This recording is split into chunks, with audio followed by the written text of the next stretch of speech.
दिसंबर है और सोमवार का दिन है। भागलपुर की बड़ी खबर है। भागलपुर के नाथनगर मस्कन बरारी क्षेत्र में नाथनगर इलाका में पड़ता है, वहाँ टिफिन बम बरामद हुआ है। एक टिफिन बम विस्फोट हो गया जिससे एक बच्चे की 6.5 साल 7 साल के बच्चे की मौत हो गई है। और बिहार के मुख्यमंत्री को गौर करना होगा। भागलपुर अति संवेदनशील इलाका है, वो भी भागलपुर में नाथनगर 9 दिसंबर को रेलवे ट्रैक पर एक बम विस्फोट हुआ जिसमें एक व्यक्ति की मौत हो गई और कबीरपुर इलाका का बताया जाता है। फिर 9 दिसंबर के बाद माननीय मुख्यमंत्री गौर कीजिए, 11 दिसंबर को नाथनगर के मोमिन टोला में कुछ बच्चे खेल रहे थे, उसमें 2 बच्चे जख्मी हो गए, वहाँ भी बम विस्फोट हुआ 11 दिसंबर को। फिर आज 13 दिसंबर है, नाथनगर में मस्कन एक इलाका पड़ता है, बगल में नदी है, नदी के किनारे एकदम नए टिफिन और बम, कहीं ना कहीं वो घातक बम थे। और सबसे बड़ी बात इसमें यह है कि पुलिस के आला अधिकारी को करीब 11 बजे सूचना मिली कि बम विस्फोट से एक बच्चा घायल हो गया है और कुछ बम वहाँ टिफिन बम रखे हुए हैं। मैं वहाँ पहुँचा, मैंने देखा वस्तु स्थिति को पूरी, और देर शाम तक मैं वहाँ रहा। लेकिन बम निरोधक दस्ता रात के 7:30 बजे के बाद वहाँ पहुँचा और उसके बाद उसने जितने मसाला बम के अंदर में थे उसको निकाल दिया, बम को डिस्पोज कर दिया। लेकिन सवाल उठता है माननीय मुख्यमंत्री जी, भागलपुर की सीनियर एसपी है निताशा गुड़िया, महिला का मैं सम्मान करता हूँ, उन्हीं के पति सतवीर सिंह बीएमपी 9 में है, जिनके अंडर में बम निरोधक दस्ता की पूरी टीम आती है। आखिर जमालपुर से भागलपुर आने में 11 बजे से लेकर रात के 7:30 कैसे बच गए? वहाँ जितने भी पुलिस के आला अधिकारी थे, सिपाही, जमादार और कई व्यक्ति जो तैनात थे, वह आपस में एक ही बात कर रहे थे कि जमालपुर से भागलपुर आते समय यदि पुलिस की गाड़ी पंचर हो जाती है, यदि रास्ते में कोई शादी ब्याह का यदि बारात जा रही है तो मान लीजिए 1 घंटा विलम्ब कीजिएगा। लेकिन 11 बजे सूचना मिलने के बाद रात के 7:30 बजे बम निरोधक दस्ता टीम नाथनगर के मस्कन उस इलाके में पहुंचती है और बम को डिस्पोज करती है। लेकिन सवालों के घेरे में है सतवीर सिंह, और उनको डीआईजी बनना है, मैडम को भी डीआईजी बनना है। हमारा काम है खबर को उजागर करना, किसी से हमारा कोई मतभेद नहीं है। लेकिन दोनों आईपीएस अधिकारी सुर्खियों में क्यों आ गए? क्योंकि निताशा गुड़िया भागलपुर की सीनियर एसपी है और बम निरोधक दस्ता लेट से पहुंचा है, तो इसकी जानकारी पुलिस मुख्यालय के सीनियर अधिकारी को नहीं होगी। क्योंकि शिकायत किसके प्रति की जाएगी? वह कम से कम पति का सम्मान एक पत्नी को करना है, और मामला पुलिस विभाग से जुड़ा है। लेकिन हमारा काम है कि हम जो है सच दिखाना हमारा काम है। बम निरोधक दस्ता काफी लेट से पहुंचा, रात के करीब 7:30 बजे पहुंचा और उसके बाद बम को डिस्पोज किया गया है। और पूरे बम के मामले में भागलपुर की पुलिस गंभीर क्यों नहीं है, ये एक सवाल उठता है माननीय मुख्यमंत्री जी। अभी देखिए कि कई आईपीएस अधिकारी का प्रमोशन होगा, उसमें निताशा गुड़िया का प्रमोशन होना है, सतवीर सिंह का होना है और कई आईपीएस अधिकारी का प्रमोशन होना है। लेकिन बम निरोधक दस्ता की ऐसी लापरवाही क्यों? जमालपुर से भागलपुर आने में 6 घंटा, 7 घंटा, 8 घंटा लगेगा, तो ये तो आश्चर्य हो जाएगा। आप हमेशा अपने बयान में कहते हैं कि मैंने सुंदर सड़क बना दी है, भागलपुर से पटना 5 घंटा, 6 घंटा।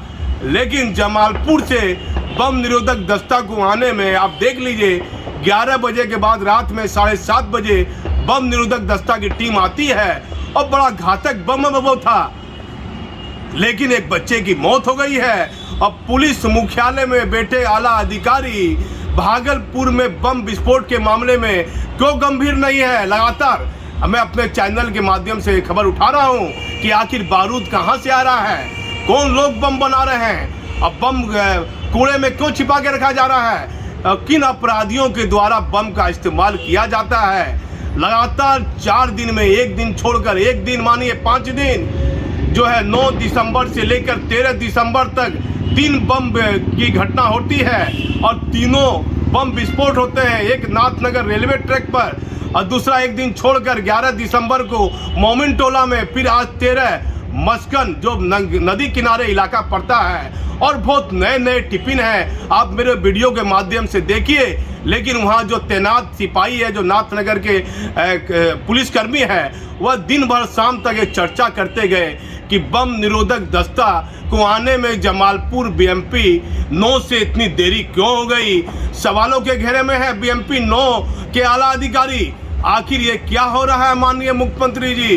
पुलिस मुख्यालय में बैठे आला अधिकारी का नियंत्रण अपने जिले के पुलिस कप्तान पर है या नहीं है, क्योंकि ये बड़ी घटना है और लगातार भागलपुर के नाथनगर में बम जैसी घटना हो रही है। और पुलिस यदि गंभीर रहती तो कहीं ना कहीं बम विस्फोट और बम कहीं ना कहीं से बरामद भी हो जाता, लेकिन लगातार 4-5 दिन से बम वाली घटना हो रही है। और यहाँ का लोकल अखबार भी बहुत ज़्यादा प्रमुखता से खबर को प्रकाशित करने में विफल साबित हो रहा है, जैसा कि आम आदमियों में चर्चा है। जो बम बरामद हुआ, कुल मिलाकर बताए जाते हैं 6 या 7 बम वहाँ थे। एक बम विस्फोट हो गया, फिर 3 टिफिन बम खुले हुए थे और एक टिफिन बम पूरी तरह जो है एक झोले में, व्हाइट रंग के झोले में पैक था गंगा किनारे।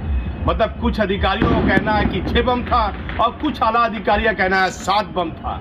लेकिन एक दिन में 6 और 7 बम का एक साथ होना और एक बम विस्फोट कर जाना टिफिन बम, आखिर टिफिन बम विस्फोट हो गया और एक बच्चे की उसमें मौत हो गई है। और कहीं ना कहीं नाथनगर से लेकर भागलपुर के शहरी और आम जनों में बम की बात काफ़ी सुर्खियों में फैली हुई है। बिहार के आला अधिकारी को, बिहार के मुख्यमंत्री को देखना होगा, ये काफ़ी गंभीर मामला है और कई तरह की बातें सामने आ रही है। बिंदु बार बिंदु पुलिस मुख्यालय को गौर करना होगा। एक बच्चे की मौत हो गई और इससे पहले जो नाथनगर रेलवे ट्रैक पर बम विस्फोट हुआ उसमें एक व्यक्ति की मौत हो गई और उसके बाद 11 दिसंबर को 2 बच्चे जख्मी हो जाते हैं। पुलिस विभाग का क्या काम है। जब जब मैंने महत्वपूर्ण खबरें दिखाई है तब तब यहाँ के सीनियर अधिकारियों के द्वारा बेवजह स्टेशन डायरी का भी इस्तेमाल किया गया है। चलिए, वो पुलिस का काम है, पुलिस अपने पावर का इस्तेमाल करती है माननीय मुख्यमंत्री जी, लेकिन सच दिखाना हमारा काम है। भागलपुर में लगातार बम विस्फोट की घटनाएं हो रही है और एक बच्चा मर गया, एक व्यक्ति से पहले मर गया।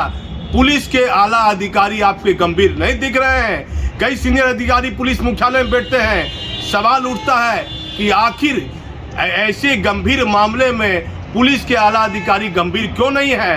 भागलपुर में 5 साल के दौरान बम विस्फोट के कितने मामले सामने आए और कहां से बम बरामद हुए। इस मामले में पुलिस ने कितने लोगों को जेल भेजा और सुपरविजन और प्रतिवेदन में पुलिस के द्वारा क्या लापरवाही की गई। पुलिस मुख्यालय को कितने गंभीर बिंदुओं पर आखिर पुलिस मुख्यालय का ध्यान क्यों नहीं है। पूरा वीडियो आप मेरे चैनल के माध्यम से आप देखिएगा। मैं पूरा वीडियो दिखाऊंगा। बम जहाँ फेंका हुआ है और झोले में भी अलग से बम रखा हुआ था। ये गंभीर मामला है, लेकिन बार बार एक ही सवाल उठ रहा था। बम निरोधक दस्ता 11 बजे सूचना देने के बाद रात के 7:30 बजे क्यों पहुंचता है और ये 21वीं सदी चल रही है। आखिर पुलिस के आला अधिकारी लापरवाह क्यों दिख रहे हैं माननीय मुख्यमंत्री जी। मैं भागलपुर से दीपक नौरंगी।